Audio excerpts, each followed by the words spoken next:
Hello everyone, welcome back to How to Solver. Today in this video I will show you how to create hidden folder show hidden files in Windows.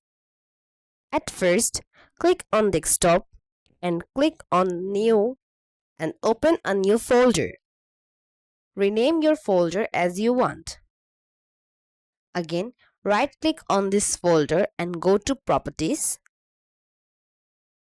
In this properties, you can see read only option. Just uncheck this and click on hidden. Then select OK. Your hidden file have been created. Now go to folder and select desktop. Click on view. In the end, click on show. You can see the option of hidden. Right click on hidden.